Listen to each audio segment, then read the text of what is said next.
আসসালামু আলাইকুম। আজ আমি আপনাদের জন্য দারুণ একটা রিভেঞ্জ টাইম ট্রাভেল ড্রামা নিয়ে হাজির হয়েছি। ড্রামার শুরুতেই দুজন ব্রাইডকে দেখানো হয়। এ হলো মীরা, এই ড্রামার সেকেন্ড ফিমেল লিড, আর এ হলো অদিতি, এই ড্রামার ফিমেল লিড, প্রধান চরিত্র। শুরুতেই দেখানো হয় মীরা অদিতিকে খারাপ প্রমাণ করার জন্য লাইভ করছিল। লাইভে সবাই অদিতিকে খারাপ মনে করে বাজে কমেন্ট করছিল। মীরা ইনোসেন্ট সেজে অদিতিকে বলে, মিস অদিতি, আমি জানি আপনি মনে করেন আমি চাকরানির মেয়ে, আমি আপনার যোগ্য নই, কিন্তু আমি এটা অনেক পরিশ্রম করে মন থেকে বানিয়েছি। আমাদের দুজনের ভালোর জন্যই আমি ফুলের তোড়া অদল বদল করতে চাচ্ছি। আমি বুঝতে পারিনি আপনি আমাকে এত নিচু মনে করবেন। এসব কথা শুনে লাইভে সবাই অদিতিকে নিয়ে আরো বেশি বাজে কথা বলতে শুরু করে।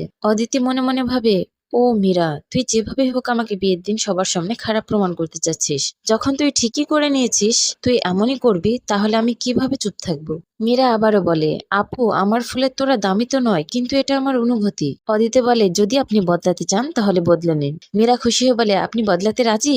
মীরা গাড়ি থেকে নেমে খুশি খুশি অদিতির কাছে যায়। অদিতি বলে, আমাকে ফেরত দিবেন না, নিয়ে যান। মীরা ফুলের তোড়া দেখে বলে, এই সাদা ফুল কিভাবে?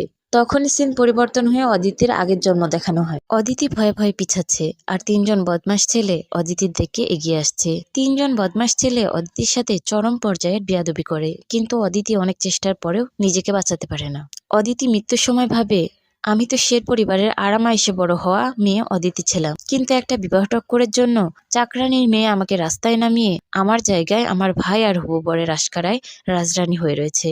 3 মাস আগে আমার আর মীরার বিয়ের গাড়ি সামনাসামনি হয়েছিল। মীরা বলেছিল ওর হাতে 9 টাকার প্লাস্টিকের ফুলের সাথে আমার লাখ টাকার কাচের ফুলের অদল বদল করতে। মীরা বলেছিল, মিস অদিতি, প্লিজ আমার সাথে আপনার ফুলের তোড়া অদল বদল করুন। আমি এই বিয়ের জন্য অনেক কিছু করেছি, শুধু চাই আমার বিয়ে আরো বেশি পারফেক্ট হয়ে যাক। গাড়ি থেকে নেমেই আমি আপনাকে আপনার ফুলের তোড়া দিয়ে দেব। আমি ওকে বিশ্বাস করে ফুলের তোড়া অদল বদল করেছিলাম, কিন্তু গাড়ি থেকে নেমে ও আমাকে ফুলের তোড়া দিতে অস্বীকার করে। ও আমার ফুলের তোড়ায় বিয়েতে ছুঁড়ে মারে, এই কারণে আমার লাখ টাকার ফুলের তোড়া টুকরো টুকরো হয়ে যায়। আমি মীরাকে থাপ্পড় মেরে বলেছিলাম, তুমি এটা কি করলে? এটা আমার নানার শেষ স্মৃতি ছিল। মীরা বলেছিল, কেমন স্মৃতি? এটা তো শুধু একটা কাচের ফুল, বাজারে 9 টাকায় পাওয়া যায়, আমি তোমাকে 10 টাকা দিয়ে দেবো।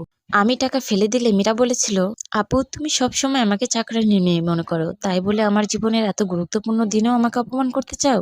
এরপর আমাকে ফেলে দিয়ে আমার হবু স্বামীর কাছে নিজেকে ইনোসেন্ট প্রমাণ করে চলে যাচ্ছিল। আমি অনেকবার আমার হবু স্বামীকে ফিরে আসতে বলেছিলাম, কিন্তু কেউ আমার কথায় পাত্তাই দেয়নি। মীরা ইচ্ছা করেই আমার ওয়েডিং ড্রেসে পা রেখে ছিঁড়ে দিয়েছিল। আমাকে পুরো শহরের সামনে হাসির পাত্রী বানিয়ে নিজেরা দাঁড়িয়ে দাঁড়িয়ে দেখছিল। এতেও মীরার মন ভরেনি। আমাকে ফাঁসানোর জন্য ষড়যন্ত্র করে বলেছিল আমি ওকে ধাক্কা দিয়ে ওর মিসক্যারেজ করেছি। সবাই ওকে বিশ্বাস করেছিল, কেউ আমার কথা বিশ্বাস করেনি। আমার ভাইও ওর জন্য আমাকে ঘর থেকে বের করে দিয়েছিল। আমার হবু স্বামী লোক দিয়ে মেরে আমার হাত পা ভেঙে দিয়েছিল। আর মীরার স্বামী তো বিয়ের পর আমাকে চরম অপমান করে পাগলের মতো বদলা নিয়েছিল। 3 গুন্ডা ডেকে আমার সম্মান নষ্ট করে আমাকে মেরে ফেলেছিল। আমাকে মরে যেতে দেখে পালিয়ে গিয়েছিল, কিন্তু আমি মরতে চাইনি। ভেবেছিলাম যদি আরেকবার সুযোগ পাই তবে আমি এসবের অবশ্যই বদলা নেব। তখনই আমি চোখ খুলি বিয়ের দিন। চারিদিক দেখে বুঝতে পারি আমি পুনর্জন্ম নিয়েছি। পাশের মেয়েটি বলে, কি হয়েছে? কোনো সমস্যা হয়েছে কি? যদি না হয় তবে আমরা যেতে পারি। ফুলের তোড়ার খেয়াল রাখবেন। তখন আমি বুঝতে পারি আমার সাথে যা হয়েছে সব এই দিন থেকেই শুরু হয়েছে। এই জন্মে আমি এসব কোনোভাবেই হতে দেব না। এরপর আরেকটি মেয়ে এসে বিয়ের গাড়ি এসে গেছে বললে অদিতি তাকে থামিয়ে দিয়ে কানে কানে কিছু কথা বলে। মেয়েটি বলে, তুমি কি সত্যি বলছো? এরপর সিন চেঞ্জ হয়ে অদিতিকে কবরস্থানে সম্মান জানাতে দেখা যায়। সেই মেয়েটি এসে গাড়ি চলে এসেছে বলে। এরপর দুজনকে গাড়িতে দেখা যায়। অদিতির ফোনে তার ভাইয়ের মেসেজ আসে, এখনো কেন আসোনি? শুধু 10 মিনিট বাকি আছে বিয়ে শুরু হতে। পাশের মেয়েটি বলে, তুমি এমন শুভ দিনে কবরস্থানের রাস্তা দিয়ে কেন যাচ্ছ? অদিতি মনে মনে ভাবে, কেউ জানে না আমি কেন এমন করছি, কিন্তু আমি জানি আমি আগের জন্মের দুঃখ ভরা পরিণতি থেকে বাঁচার জন্য এসব করছি। তখনই সামনে মীরার গাড়ি এসে পড়ে। ড্রাইভার বলে, সামনে আরো একটা বিয়ের গাড়ি আসছে, আমরা আগে যেতে পারবো না, ওদেরকে আগে যেতে দিতে হবে। অদিতি বলে, কি? তখনই মীরা গাড়ির কাছ নামিয়ে বলে, মিস অদিতি, কি আশ্চর্য, আমাদের দুজনের বিয়ে একই দিনে হচ্ছে আর রাস্তাও এক। আমি শুনেছি বিবাহ টক্করে ফুলের তোড়া বদলানো শুভ মনে করা হয়। এটা আমি নিজে বানিয়েছি, চলুন আমরা অদল বদল করে নিই। অদিতি মনে মনে ভাবে, এমন কেন হলো? আমি তো আগের জন্মের রাস্তা বদলে নিয়েছি, তাও মীরার সাথে দেখা হলো কিভাবে? মীরা বলে, মিস অদিতি, বিয়ের জন্য আমি অনেক ঋণ করেছি যাতে শ্বশুরবাড়ির লোকেরা আমাকে নিচু না মনে করে। আপনি আমার কথা মেনে নিন না। অদিতি বলে, আমার ফুলের তোড়া তোমার জন্য ঠিক হবে না, এজন্য বাদ দাও। অদিতি মনে মনে ভাবে, বিয়ের রাস্তা বদলে নেওয়ার পরও মীরার সাথে দেখা হলো, নিশ্চয়ই বিবাহ টক্কর কোনো ষড়যন্ত্রের অংশ।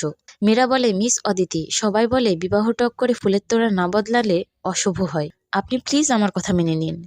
এমনিতেও গাড়ি থেকে নেমেই আমি আপনাকে ফুলের তোড়া ফিরিয়ে দেব। তখন অদিতির আগের জন্মের কথা মনে পড়ে। বিয়ে শেষ হওয়ার পর মিডিয়ার লোক অদিতিকে ঘিরে ধরেছিল। এসব মীরার লাইভের কারণেই হয়েছিল।